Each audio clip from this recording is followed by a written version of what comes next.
fazla. Biz de bile dahil biz de mağdur oluyoruz hatta bile. Doktorlar bırakmasın şeylerini. Yani mesleklerini bırakmasınlar. Biz hastayız. Bizlere yani yazık olur. Hiç normal bir şey değil. Bırakmasınlar. Hastalara mağdur oluyor mu? Evet oluyor. Mesela ameliyatsa durur, ne olacaklarsa. Bu kıştan beri sürüyor bunları şeyleri. Ben diyorum ki doktorlar iş bırakma ve özgür hakları koruma açısından iş bırakmaları gayet doğaldır.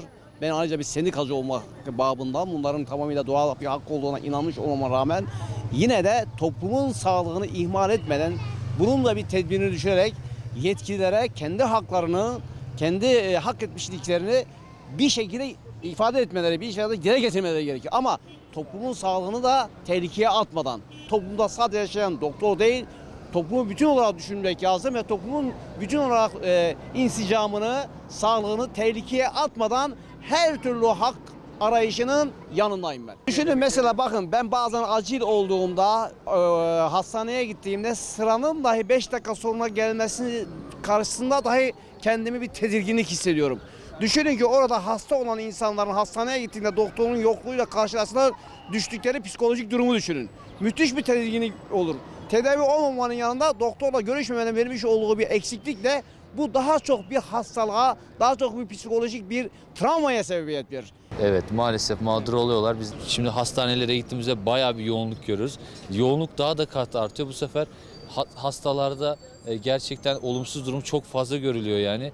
Acilen bence bu duruma bir çözüm bulunmalı. Yani bence zorunlu hizmet şartı getirilebilir. Ama tabii ki de maaşlarda da biraz yükseltme yapılmak kaydıyla. Ya bunlar bilinçli yapıyor. Bunlar öyle maaşla falan alakası yok. Bunların başında biri var, onlar ne dese onu yapıyorlar. Yani maaşla alakası yok. Biz burada 2000 lira geçiniyoruz. Onlar yani o maaşla rahat geç. Valla çok sıkıntı yaşıyoruz. Mesela hastaneye gidiyoruz. O diyor doktor yok ya da izinde falan. O yüzden baya bir sıkıntı yaşıyoruz. Bunun önüne geçmeleri lazım. Ya yetkililere sesleniyoruz işte. Bu duruma bir el alsınlar yani. Doktorların aldığı maaş zaten yeterli derecede alıyorlar. Yani devlet ne yapsın bunlara?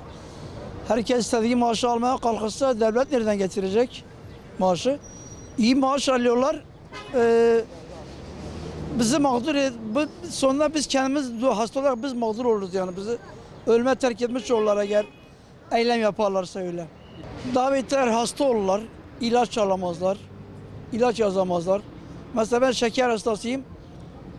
İlacım bitti mi gidip ne yapacağım doktor olmayınca ya o eczane ya bu eczaneden zorla alacağım.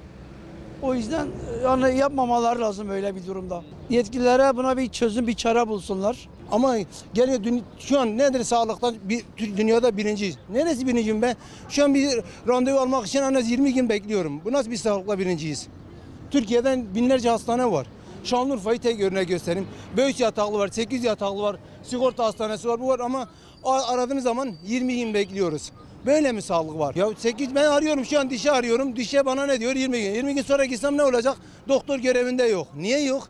Peki bu ne olacak? Valla bence hem hastalıkları devam eder belki. Belki randevusu kaldıkları için belki ölüm riski bile artabilir.